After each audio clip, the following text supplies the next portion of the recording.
Good evening students. बच्चों, आज हम लोगों का नेक्स्ट चैप्टर स्टार्ट होगा नया, कोऑर्डिनेशन केमिस्ट्री। बहुत ही इंटरेस्टिंग चैप्टर है, थ्योरेटिकल चैप्टर है। Coordination chemistry. फिजिकल केमिस्ट्री हमारी फिनिश हो चुकी है, उसमें 4 चैप्टर थे। एक था सॉल्यूशन, दूसरा था इलेक्ट्रोकेमिस्ट्री, एक था केमिकल काइनेटिक्स और एक सरफेस केमिस्ट्री। अब हमारा जो नेक्स्ट चैप्टर है वो है कोऑर्डिनेशन कंपाउंड्स कहें या कोऑर्डिनेशन केमिस्ट्री। इनऑर्गेनिक है, इसमें डी एंड एफ ब्लॉक का हल्का सा फंडामेंटल्स यूज होगा। वो क्या होगा, अगर हम बात कहें D block elements, D block elements वो होते हैं जिनका लास्ट इलेक्ट्रॉन n-1d ऑर्बिटल में जाता है। n-1d का मतलब सेकेंड लास्ट, n का मतलब होता है बाहर वाली सेल, आउटर मोस्ट सेल। जैसे हमने एग्जाम्पल ले लिया Mn का एटॉमिक नंबर 25 होता है। इसका इलेक्ट्रॉनिक कॉन्फ़िगरेशन हमने लिखा 1s2 2s2 2p6 3s2 3p6 4s2 3d5। n की वैल्यू 4 है तो n-1d यानी 4 - 1 3d में जा रहा है लास्ट इलेक्ट्रॉन, इसलिए ये d ब्लॉक का एलिमेंट बोला जाएगा। जितने भी डी ब्लॉक के एलिमेंट हैं बच्चों पीरियोडिक टेबल में, उनको हमने 4 सीरीज में डिवाइड करा है। पहला है फर्स्ट ट्रांजिशन सीरीज, इसको हम बोलते हैं 3D सीरीज, क्योंकि इसका लास्ट इलेक्ट्रॉन 3D में जाता है। D की शुरुआत ही 3 से होती है। नेक्स्ट है सेकेंड ट्रांजिशन सीरीज, या इसको हम बोलते हैं 4D सीरीज। नेक्स्ट है थर्ड ट्रांजिशन सीरीज या 5D series. Next fourth transition series या 6D सीरीज।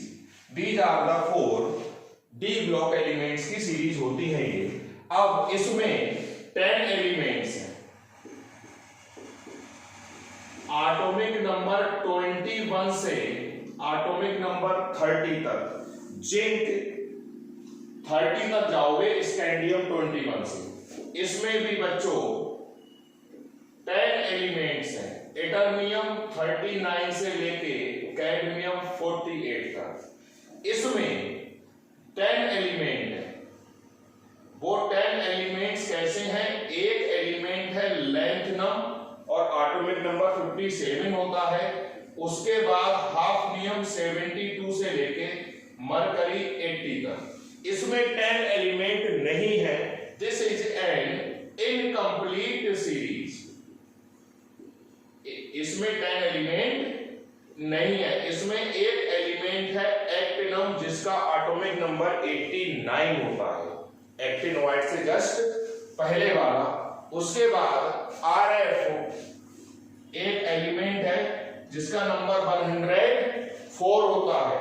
उसके बाद DB एक एटॉमिक एलिमेंट है, DB एटॉमिक नंबर 10। बाकी आप पीरियोडिक टेबल से देख सकते हो। जितने एलिमेंट्स की डिस्कवरी हो गई होगी उतने एलिमेंट्स इसमें होंगे, लेकिन अभी भी इसमें 10 एलिमेंट नहीं है, ये कंफर्म है। अब ये कंफर्म करने की बच्चों कोशिश मत करना कि 7 है 8 है, आप नेट पे चेक करना शुरू कर दो। साइंटिस्ट आपको नहीं बनना है। कोई टीचर आपको गुमराह करने की कोशिश करे तो भी गुमराह नहीं होना है। सिंपली याद रखना है कि लास्ट वाली जो सीरीज है वो इनकम्प्लीट सीरीज है और उसमें 10 एलिमेंट नहीं है। 6 है 7 है 8 है 9 है, कोई डिस्कस करने की जरूरत नहीं है। डायरेक्ट पॉइंट टू पॉइंट आप अटैक करना सीखो क्वेश्चंस पे। साइंटिस्ट आपको नहीं बनना है, जितना पढ़ा रहे हैं इतना ही पढ़ना है।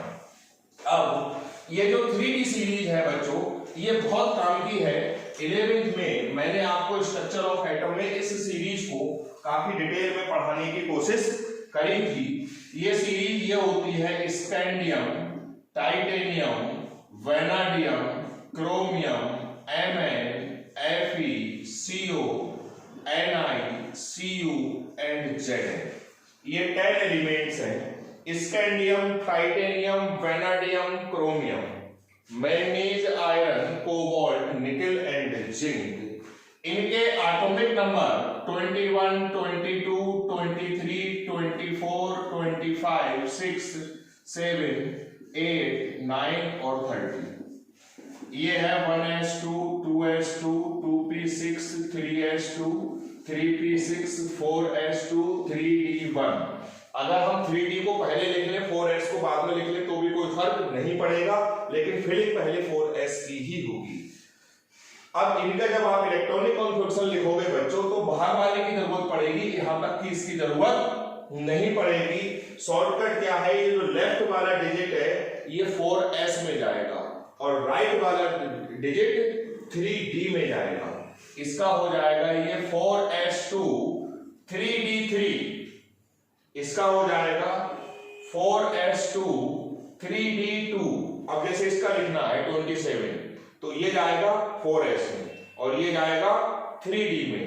इसका हो जाएगा electronic configuration 4s2 3d7, 4s2 3d6, 4s2 3d5, 4s2 3d4।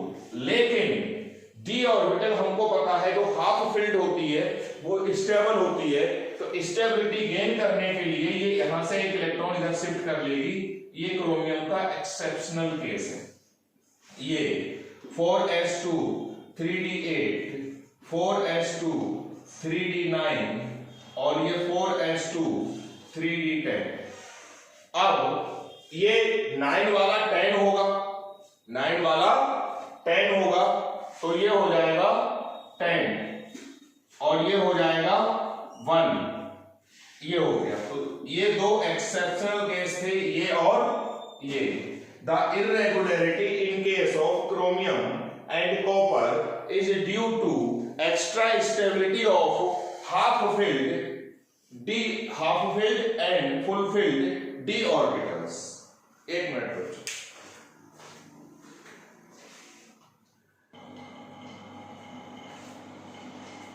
ये हो गया बच्चों।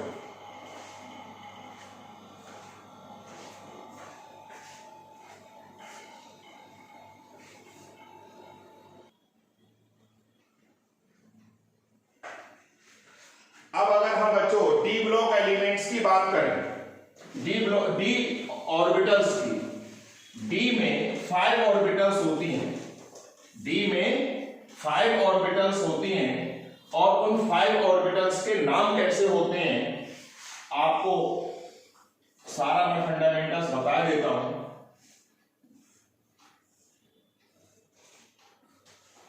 पहली ऑर्बिटल होती है dxy,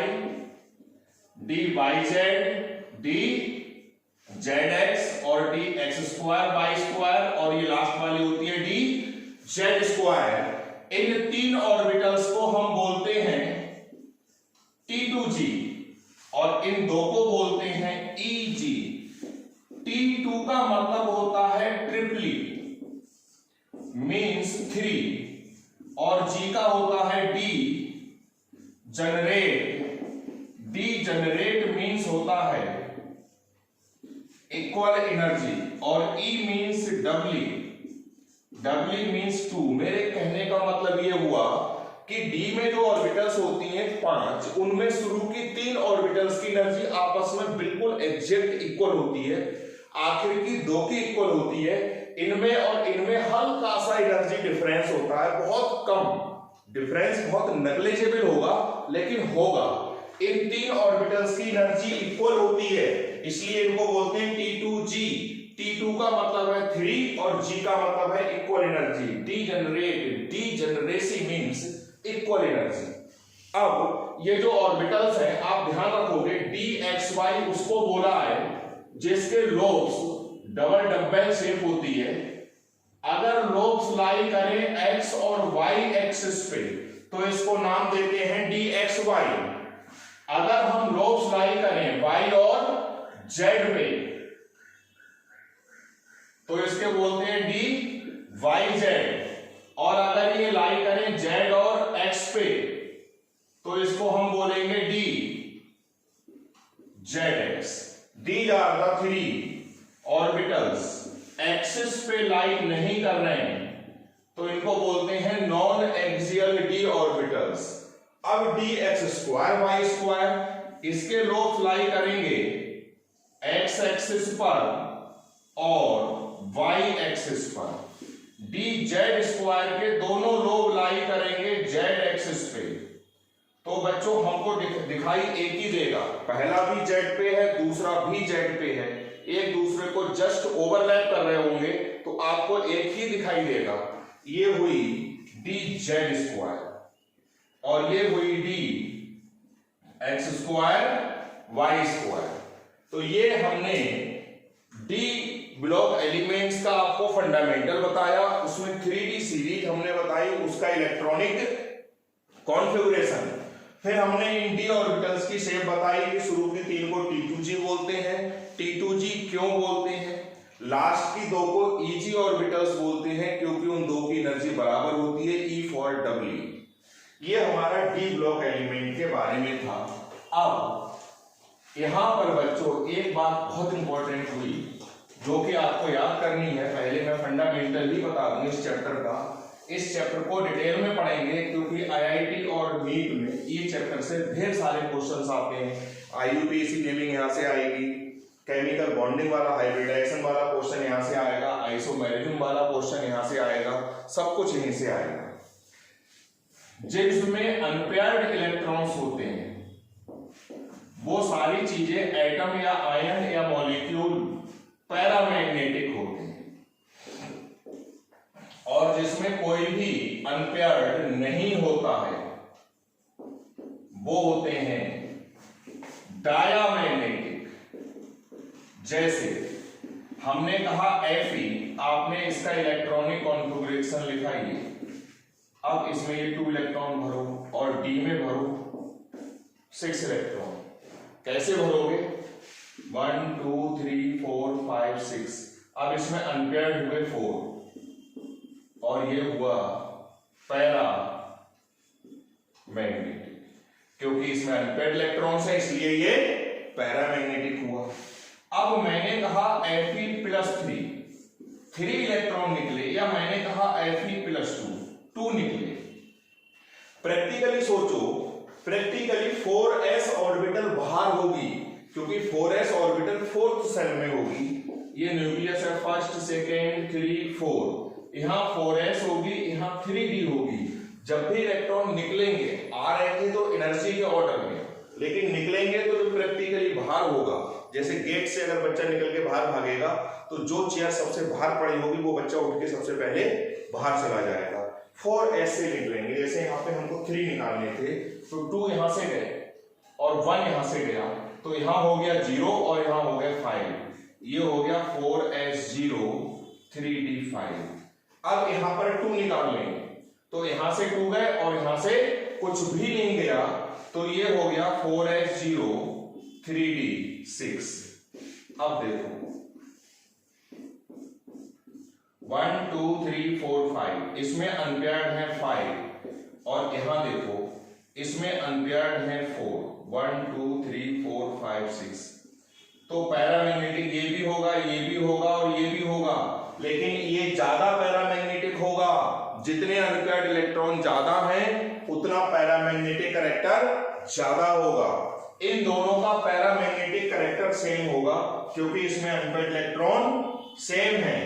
अब अगर मैं एग्जांपल लूं जिंक का plus plus, zinc plus plus की हम बात कर रहे हैं, तो जिंक का इलेक्ट्रॉनिक कॉन्फ़िगरेशन ये होता है। आपको 2 निकालने हैं तो 4s में से 2 इलेक्ट्रॉन निकल जाएंगे।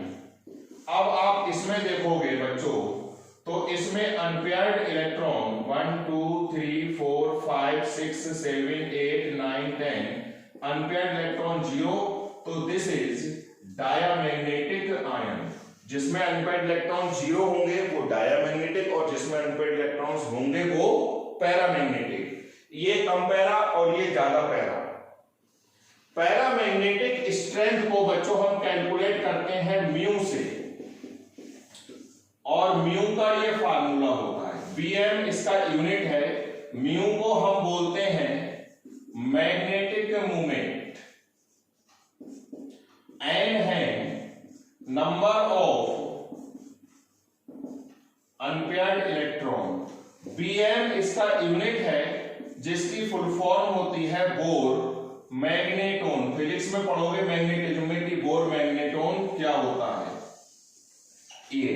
अब जैसे इसका मैग्नेटिक मोमेंट निकालना है तो n की जगह 4 रख दो, तो डायरेक्ट करना है बच्चों, ये 4 हो गया और ये 4 और 2 6, यानी 6 4 जा अंडर रूट 24 Bm। अब n की जगह 5 रख दो, तो ये 5 हो गया और ये 5 और 2 7, यानी 7 5 जा अंडर रूट 35। अंडर रूट में ही निकालते हैं, इसका म्यू आ जाएगा 0। तो आपको इलेक्ट्रॉनिक कॉन्फ़िगरेशन जब लिखोगे किसी आयन का तो पहले इलेक्ट्रॉन 4s में से निकालोगे, फिर अगर जरूरत पड़ेगी तो 3d में से, फिर अनपेयर्ड इलेक्ट्रॉन्स काउंट करोगे, फिर बताओगे कौन पैरा है और कौन डाया है, कौन कम पैरामैग्नेटिक है और कौन ज्यादा पैरामैग्नेटिक है। अब मैं एक टेबल बना रहा हूं, इस टेबल को आप फिल कर लोगे।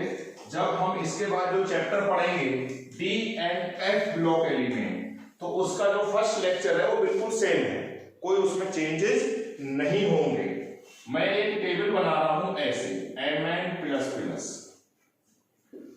यहां पर आपको लिखना है n is the number of unpaired electrons, फिर आपको लिखना है पैरा या डाया, फिर आपको लिखना है mu is the magnetic moment, n+2। अब जैसे मैंने कहा Mn, ये हुआ 4s2 3d5, लेकिन हमको मतलब है Mn++ से 2 इलेक्ट्रॉन निकालोगे आप, पहले कहां से निकलेंगे 4s, उसके बाद 3d, लेकिन हमको 2 निकालने हैं और 2 हमको 4s में मिलने हैं, तो ये हो जाएगा 4s0 3d5, 5 1 2 3 4 5, अनपेयर्ड इलेक्ट्रॉन हुए 5, पैरामैग्नेटिक है, n की जगह 5 रख दोगे तो ये आएगा √35। इस टाइप से आपको एक टेबल बनानी है।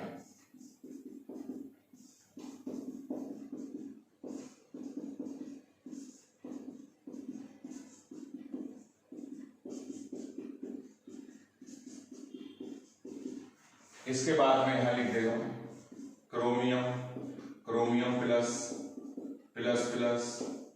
++++6 Mn5+, Mn7+, Zn+, cobalt 3+, nickel 2+, nickel 3+, nickel 4+, copper 1+, copper 2+। ये यहां तक टेबल, ये पूरी एक ही है, जगह कम थी तो मैंने कर दी। इस टेबल को आप करोगे, नोट करोगे, ठीक, और ये मुझे सेंड करोगे आज रात के 10 बजे तक। सब लोग पूरी टेबल फिल करोगे, जिससे कि आपस में आप लोगों के आंसर एक दूसरे से क्रॉस चेक हो जाएंगे। n है नंबर ऑफ अनपेयर्ड इलेक्ट्रॉन, यहाँ पे पैरामैग्नेटिक है तो पैरा लिख देना, डायामैग्नेटिक है तो डाया, और कितना म्यू है वो यहाँ लिख देना। ये हमारा हुआ इंट्रोडक्शन हुआ बिल्कुल। अभी तो मैंने कोऑर्डिनेशन की स्टार्टिंग ही नहीं करी है बच्चों। अभी ये जो हमारी स्टार्टिंग थी वो डी एंड एफ ब्लॉक की थी। कोई नहीं, यहाँ पर तो इसका यूज होगा ही होगा। D and F block chapter का भी पहला लेक्चर यही है। तो इतना करते हैं, बाकी नेक्स्ट मैं वीडियो अभी रिलीज करूंगा थोड़ी देर में। Thank you.